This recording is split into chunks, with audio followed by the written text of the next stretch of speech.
Welcome to America's Wealth Management Show. I'm Logan DeGraeve alongside Corey Hulstein, CPA. Corey, how's it going today? Good. Thanks for having me today, Logan. Absolutely. Corey, why don't you take a few minutes here to talk a little bit about your role here at Modern. You're a CPA, but you're a little unique in the fact that you don't really do a whole lot of tax preparation anymore. So talk a little bit about how do we pay the least amount of taxes over the course of our lifetime and make sure our wealth is passed down tax efficiently to the people we care about. Yeah. So, Logan, as you mentioned, CPA here in Kansas and Missouri, VP of tax planning with the firm. And you already alluded to the job pretty effectively. It's taking a look at what these clients have and saying taxes are a reality. Personally, Logan, I look terrible in orange. There's nothing I want to do that puts me in a place I don't want to be.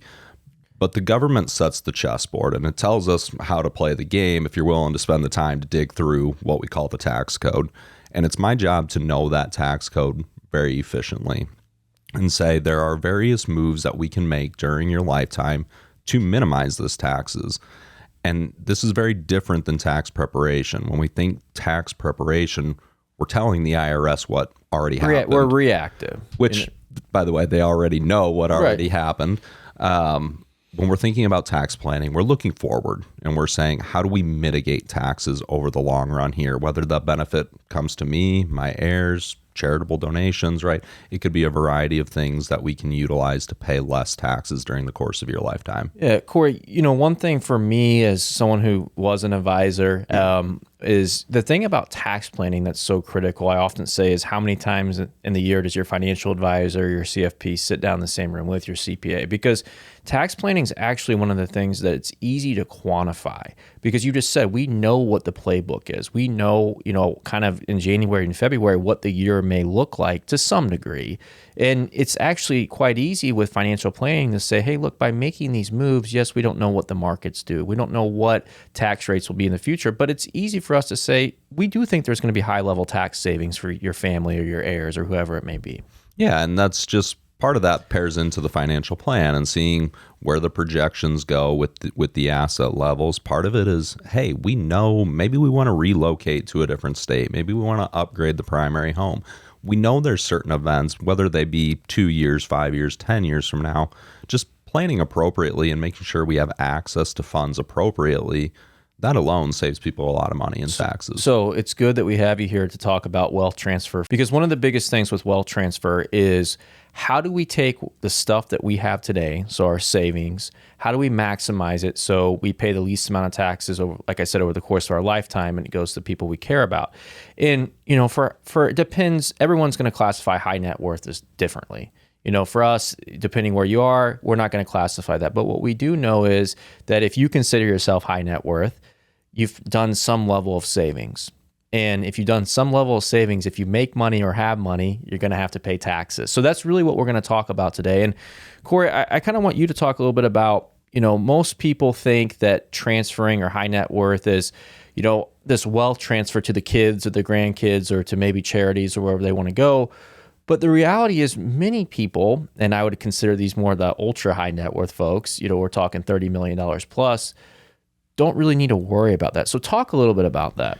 Yeah. So with the One Big Beautiful Bill Act that passed on July 4th, 2025, there was a permanent extension to the tax code. Now, one of the things you're referencing here is the estate tax limit.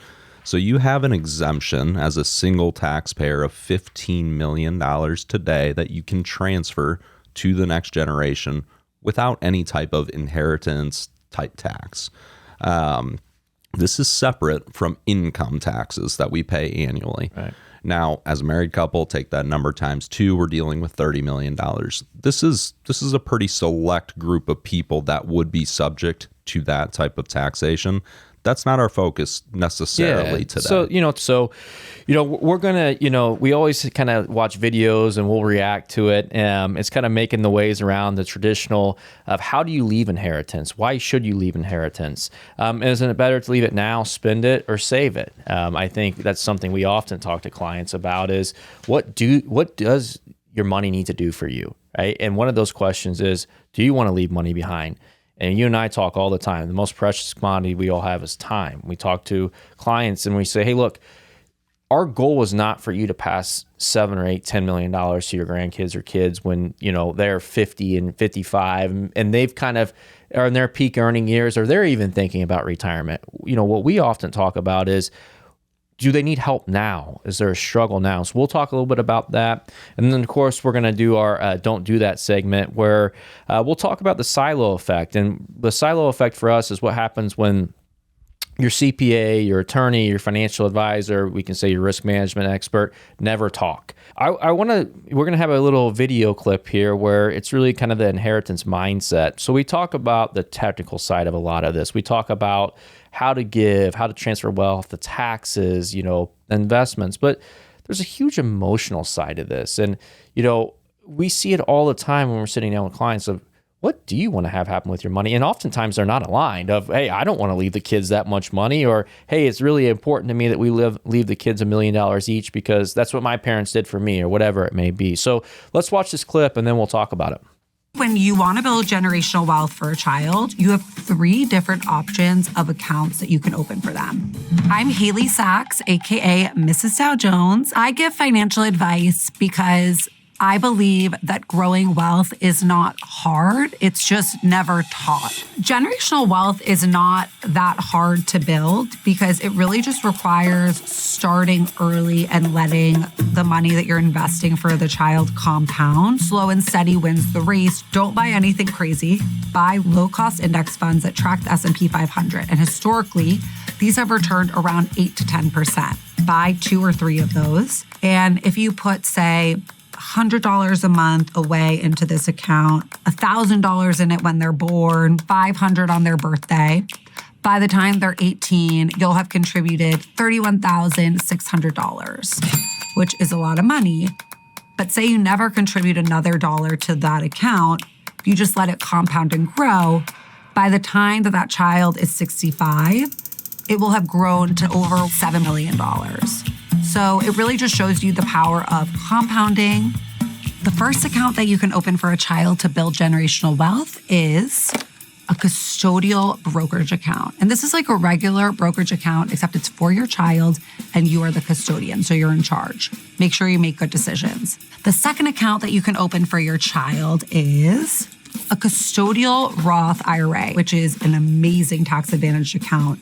But children are only eligible for that if they have taxable income. So you're working with a child model, if you've got a kid who's on Shark Tank. And the third one is a 529 plan. And these are great for education costs. So you're going to put in money and then you can use them towards school. But the biggest gift that you can give a child is your own financial freedom. Make sure that you put your own oxygen mask on first. They can take out loans for school. They can take out loans to buy a house, but you cannot take out loans for retirement. So Corey, I think that clip, there is a lot of great points there that, building generational wealth or wealth, it doesn't, if you start early, the earlier start, it takes less principal we'll talk about. But, you just see in that clip that the wealth builds to, $7.3 million in this hypothetical scenario at 65.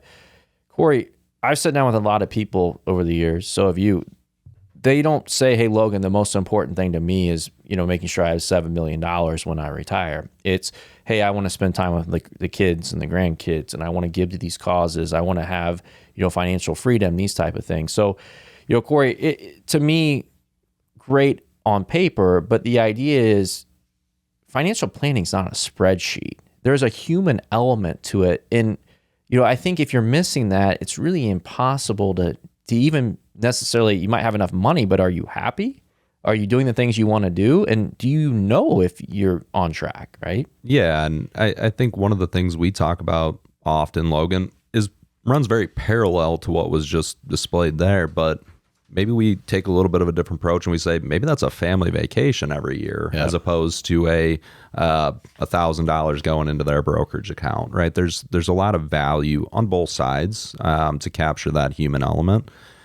Just a couple other things from this video. Trump accounts are fairly new. Yep. How does that interplay with all of this? Because as she mentioned, the Roth there would be an ideal tool for that $7 million. But without the earned income, that gets to be difficult. The Trump account maybe gives us an avenue there. I like the end of that, though, about put your own oxygen mask on first, the airplane analogy. And because Dean and I, we had done a show, here recently where one of the things was talking about the sandwich generation where, you have this age of they're taking care of their parents and they still have kids at home. And one of the things in the video clip that we watched was, hey, look, it's really hard to, take care of my own finances because I have these things. So I think it is critical that you have a plan first before you're worried about creating generational wealth for your newborn child. I think it's a great point. And been seeing it more lately where, we all are aware of what education costs are these days, and it's not getting any cheaper to fund these college expenses. Make sure your financial plan is rock solid. Make sure that you can take care of yourself, because your earning capacity is a little bit different than your kids at that point is really the point she's making. So, there. The bottom line is have these conversations with your, she did a great job at the start. There's not a lot of education around some of these things. Have these conversations with your families. You and I have had many family meetings over the years where we actually have maybe the grandparents or the clients. We have the kids in, sometimes the grandkids, and we're having these conversations.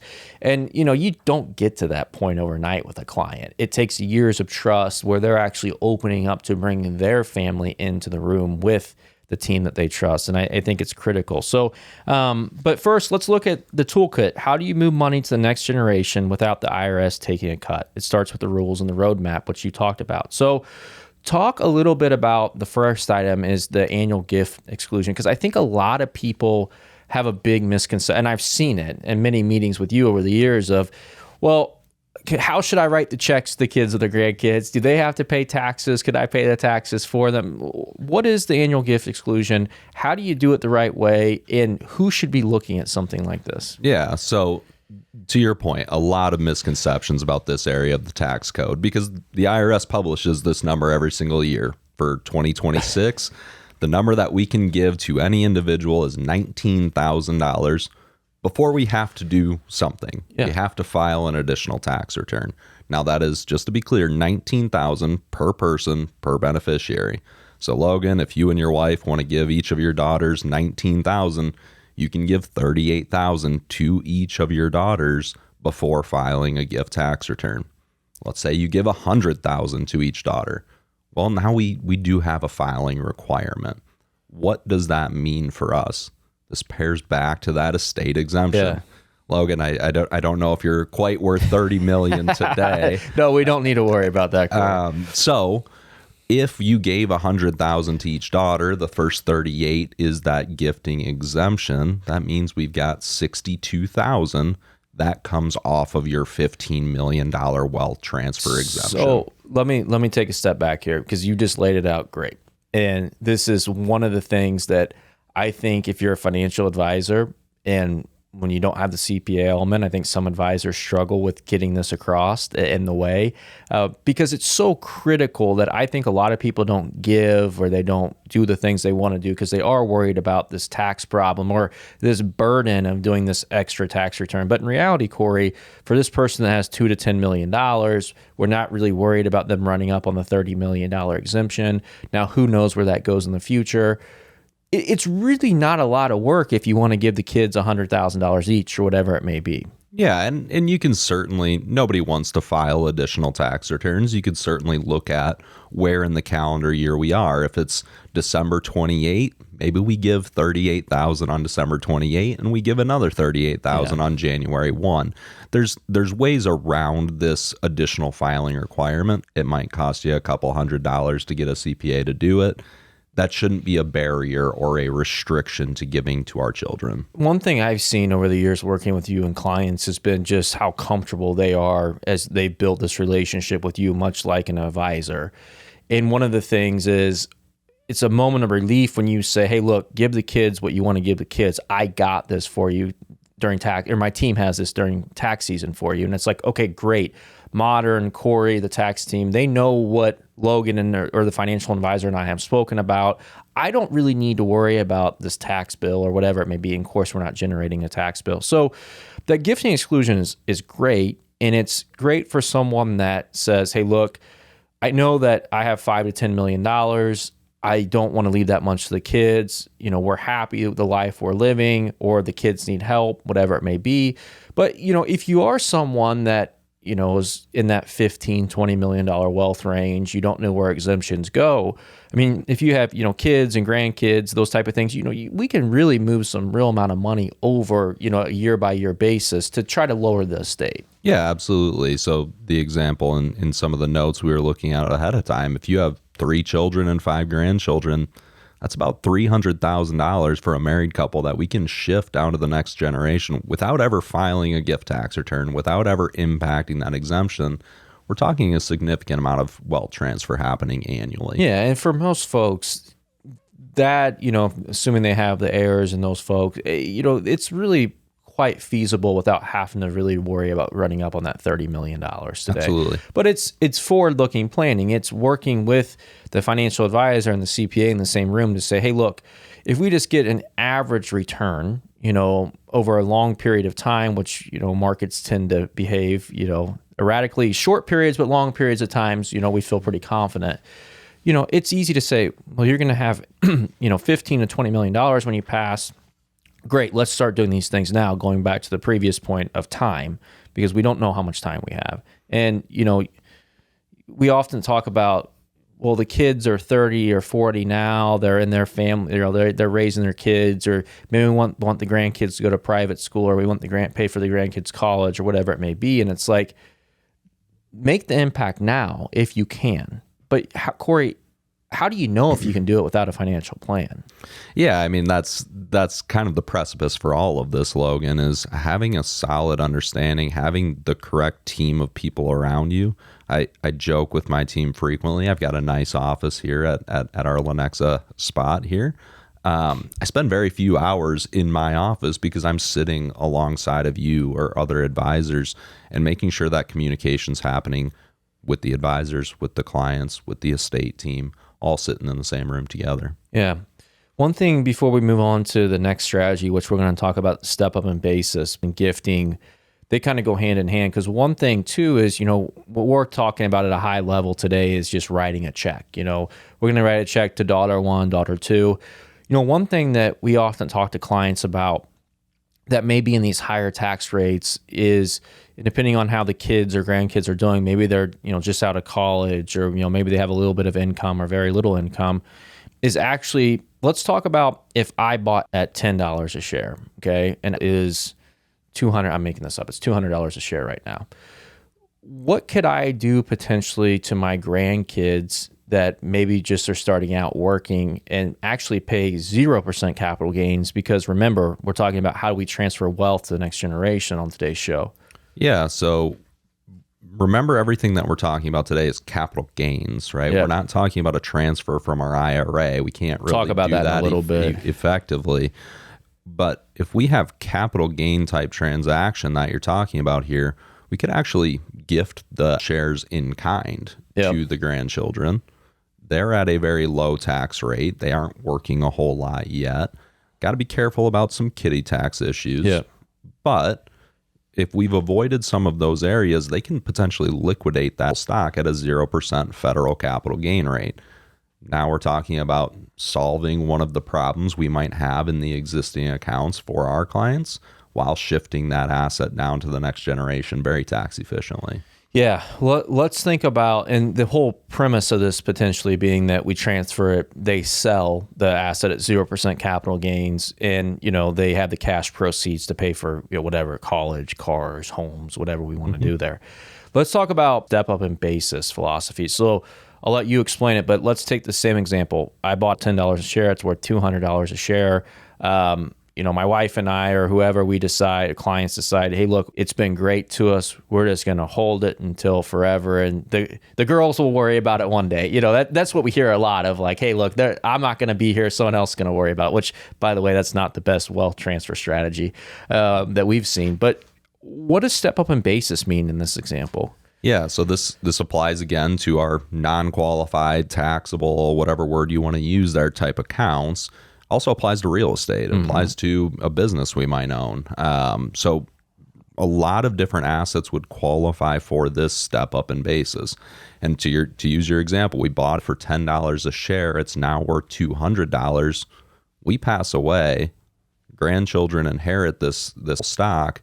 Their basis shifts up to the fair market value on the date of passing. Their basis now becomes $200, meaning they can liquidate the full stock at zero capital gains. So, Corey, it's really something to think about of asset location, one way to think about it, but two, your income planning. And this is where you do such a critical job. Not so much thinking about the wealth transfer piece, that's a part of it. But when we think about a couple coming to us at 50, 55, 60 years old, how do we deliver income in a tax efficient way for 30 or 40 years? This becomes a big piece of the puzzle because we may have an ACA or a healthcare gap that we want to keep income low, but when we get to 65, 68, maybe we don't really have that many IRMA considerations with the IRA. Maybe we want to do some QCDs, which we can talk about.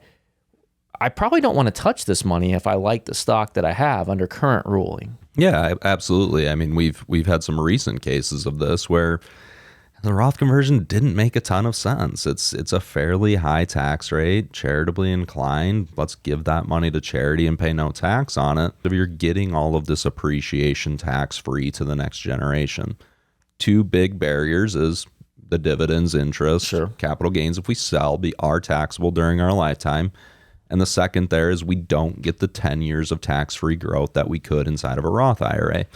But it's a good solve for the right fit. Yeah, I mean, because a lot of times too, they started saving and using a brokerage account before a lot of times they even started working with a financial advisor. A lot of times I'll say inherit these type of, which are good problems to have, but then it's our job of working as a team with the estate planning team, with the tax team, with the advisors to say, how do we actually maximize this wealth transfer or how do we leverage this asset, which you just alluded to it. Roth conversions as estate planning is this third strategy that we're going to talk about.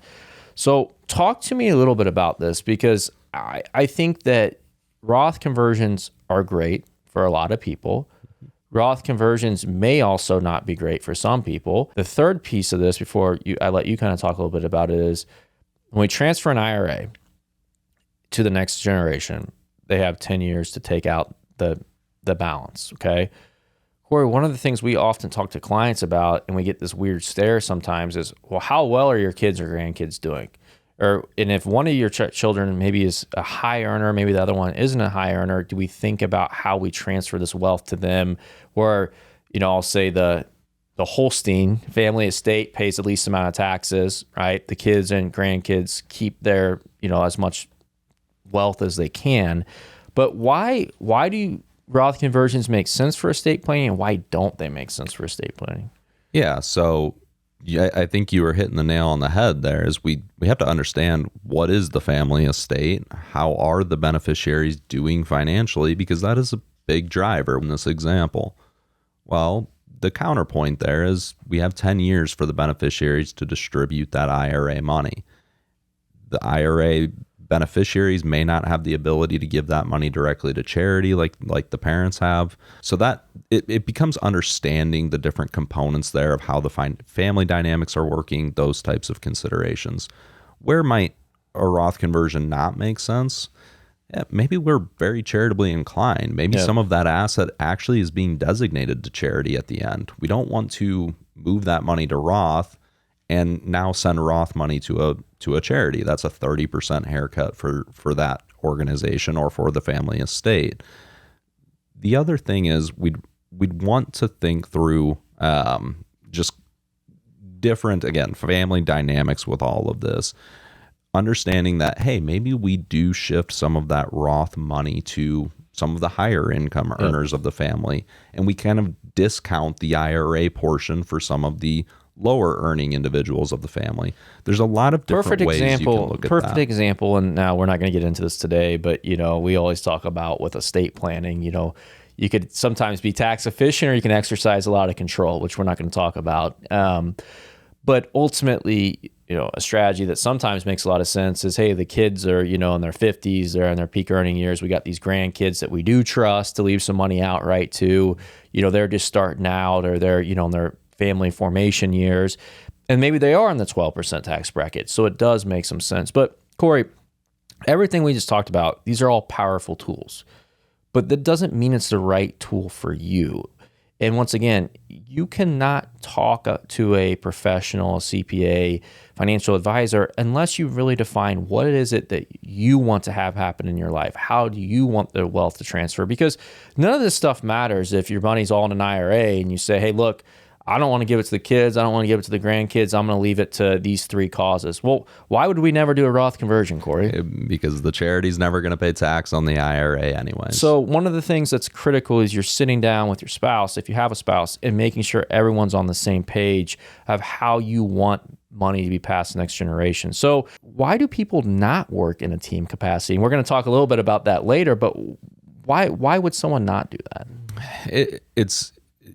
It's not always available to every single person, right? You have really worked to hire experts in different areas and prioritize that for our clients. This is something we see at big family offices. We're trying to bring that down to all asset levels. Yeah, and you think about, for us is, even you moving into a position that, which is crazy to think about, you're not doing really tax preparation work. Now you are for some key clients that you kind of really know a lot about. But the reality is you spend your week, as you just said, you're not in your office. You're working with other advisors across the country and their clients and potentially prospective clients on how do we figure these type of things out. So Corey, one of my favorite things that we do is we have a don't do that segment. And we're going to talk a little bit about the silo effect. And the silo effect is when, you have an advisor or, I'm going to say you're a do-it-yourselfer.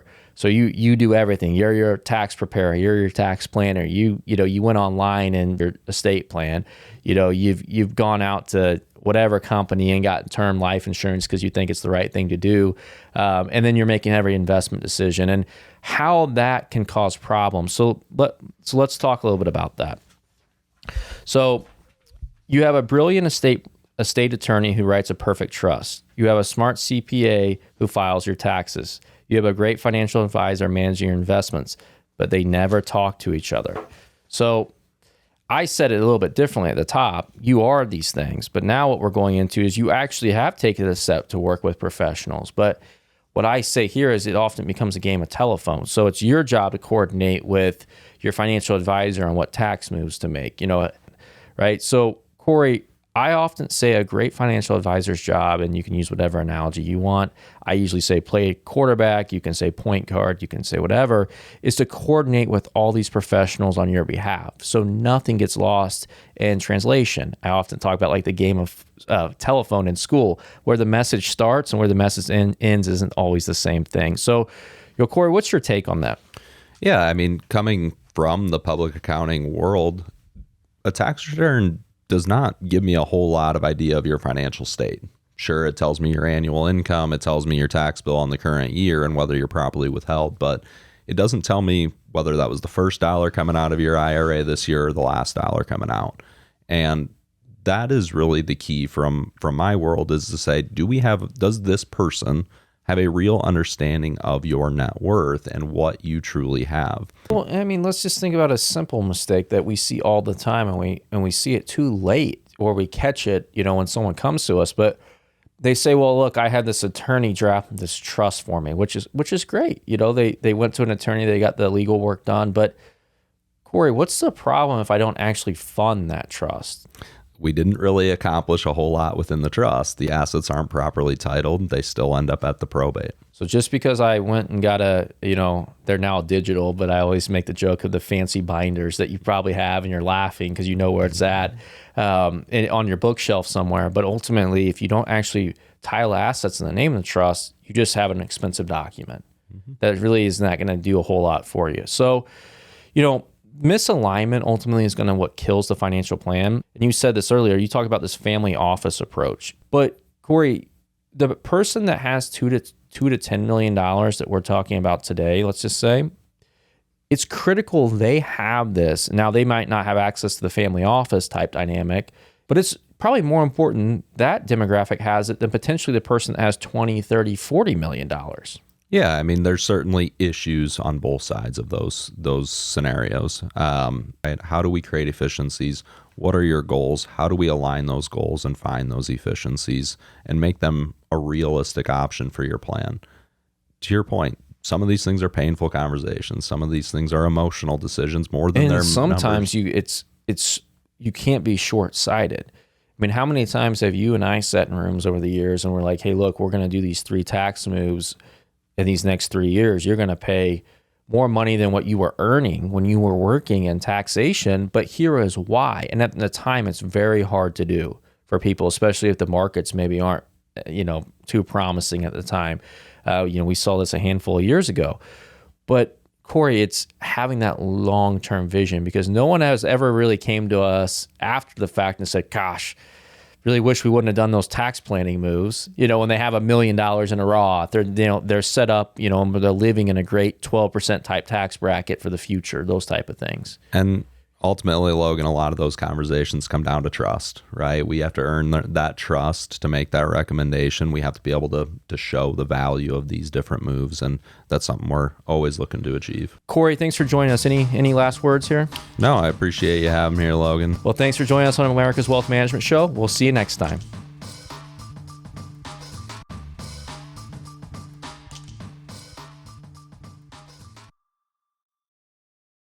The views expressed represent the opinion of Modern Wealth Management, LLC, an SEC-registered investment advisor. Information provided is for illustrative purposes only and does not constitute investment, tax, or legal advice. Modern Wealth Management does not accept any liability for the use of the information discussed. Consult with a qualified financial, legal, or tax professional prior to taking any action.